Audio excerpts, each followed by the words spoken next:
हम में से अधिकांश लोगों के लिए मोबाइल फोन एक जिंदगी का हिस्सा है।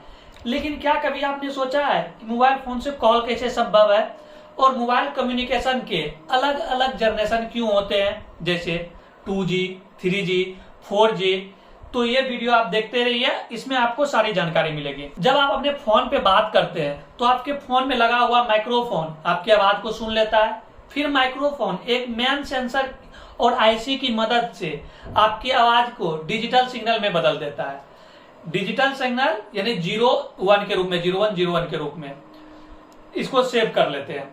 आपके फोन में स्थित एक एंटीना ये डिजिटल सिग्नल 01 को विद्युत से चुंबकीय तरंग में बदलकर संचारित करते हैं। विद्युत चुंबकीय तरंग 0 और 1 के संकेत के रूप में संचारित करने के लिए एम्पलीट्यूड, फ्रीक्वेंसी, फेज या इनकी संयोजन जैसे गुणों का उपयोग करते हैं। उदाहरण के लिए फ्रीक्वेंसी की बात कर लें तो 0 और 1 के लिए क्रमशः लो और हाई फ्रीक्वेंसी के रूप में संचारित किया जाता है। इसलिए अगर आप इस विद्युत चुंबकीय तरंग को अपने मित्र के पास भेजने का तरीका पता कर लें तो आप एक कॉल कर पाएंगे। लेकिन विद्युत चुंबकीय तरंग अधिक लंबी दूरी तय करने में सक्षम नहीं होती है। ये भौतिक वस्तु जैसे हो गया फ्रिज, टीवी या फिर जितने भी आपके इलेक्ट्रॉनिक सामान है, इसके द्वारा ये नष्ट हो जाते हैं। अगर ऐसा कोई कंडीशन ना भी हो तो पृथ्वी के वक्र होने के कारण ये तरंग हमेशा अस्तित्व में नहीं होता है। इस समस्या का समाधान करने के लिए सेलुलर तकनीक का प्रयोग करके सेल टावर बनाए गए हैं। सेलुलर तकनीक में एक भौगोलिक क्षेत्र को 8 भुजा वाले आकृति में बांटा गया है, जिसमें हर सेल का अपना एक टावर और फ्रीक्वेंसी स्लॉट होता है।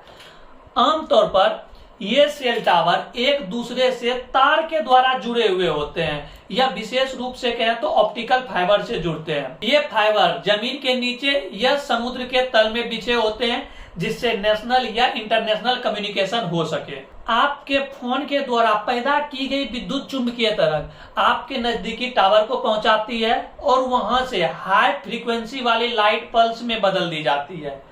इस लाइट पल्स को टावर के नीचे स्थित बेस ट्रांस रिसीवर बॉक्स में सिग्नल प्रोसेसिंग के लिए भेजा जाता है।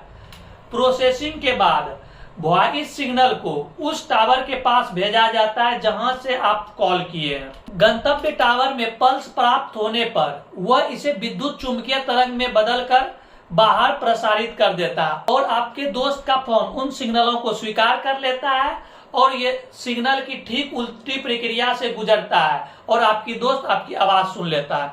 इसलिए यह सच है कि मोबाइल कम्युनिकेशन पूरी तरह से वायरलेस नहीं होता है, वह इसमें वायर वाले माध्यम भी प्रयोग में लाए जाते हैं। इस तरह मोबाइल कम्युनिकेशन को अंजाम दिया जाता है। लेकिन एक और बड़ी समस्या है जिसका अभी तक हमने जानबूझकर जवाब नहीं दिया है। मोबाइल कम्युनिकेशन केवल तभी संभव हो सकता है जब टावर आपके सिग्नलों को आपके दोस्त के फोन में भेजे। लेकिन आपके दोस्त को कैसे पता चलता है कि आपके दोस्त किसी सेल टावर के क्षेत्र में है? वैसे इस प्रक्रिया के लिए सेल टावर को मोबाइल स्विचिंग सेंटर, जिसे एमएससी कहते हैं, से मदद मिलती है। एमएससी सेल टावर के समूह के केंद्र बिंदु होता है, यानी बहुत सारा सेल टावर है, उसके केंद्र बिंदु जो एमएससी होता है। आगे बढ़ने से पहले आइए एमएससी के बारे में बेहतर तरीके से समझाते हैं। जब आप सिम कार्ड खरीदते हैं तो आपके पहचान से जुड़ी सारी जानकारी एमएससी पर रजिस्टर या सेव किया जाता है। तो ये एमएससी आपके लिए होम एमएससी होता है। होम एमएससी सर्विस प्लान, आपके लोकेशन और आपकी एक्टिविटी जैसी सूचनाओं को स्टोर करता है। अगर आप अपने होम एमएससी के रेंज से दूर चले जाते हैं तो आपको एक नया एमएससी सेवा प्रदान करता है, जिसे फॉरेन एमएससी कहते हैं। जैसे ही आप फॉरेन एमएससी के संपर्क में आते हैं तो आपके होम एमएससी से संपर्क करता है और संक्षेप में कहें तो आपके होम एमएससी को हमेशा पता रहता है कि आप किस एमएससी के क्षेत्र में हैं। जब फोन एक पूर्व निर्धारित टावर को पार कर जाता है तो लोकेशन को फिर से अपडेट करता है। आइए एक एग्जांपल से इस प्रक्रिया को समझते हैं। मान लीजिए सौरभ टॉक्सिक का नंबर मिलाता है। सेल का कॉल का रिक्वेस्ट सौरभ के होम एमएससी यानी मोबाइल स्विचिंग सेंटर तक पहुंचता है। टॉक्सिक का नंबर मिलने के बाद रिक्वेस्ट को टॉक्सिक के होम एमएससी तक भेजा जाता है। अब टॉक्सिक का एमएससी टॉक्सिक के वर्तमान एमएससी का पता लगाता है। अगर टॉक्सिक अपने होम एमएससी पे है तो कॉल का रिक्वेस्ट तुरंत उसके वर्तमान सेल पर भेज दिया जाएगा और यह भी जांच करेगा कि टॉक्सिक कहीं बिजी तो नहीं है या टॉक्सिक का मोबाइल नंबर ऑफ तो नहीं है। अगर सब कुछ सही होता है तो टॉक्सिक का फोन रिंग करने लगेगा और कॉल कनेक्ट हो जाएगी।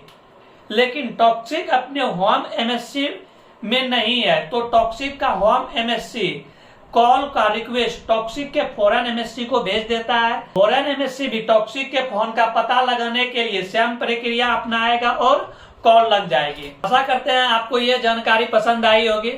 ऐसे ही इंटरेस्टिंग जानकारी के लिए प्लीज हमारे चैनल पर बने रहें।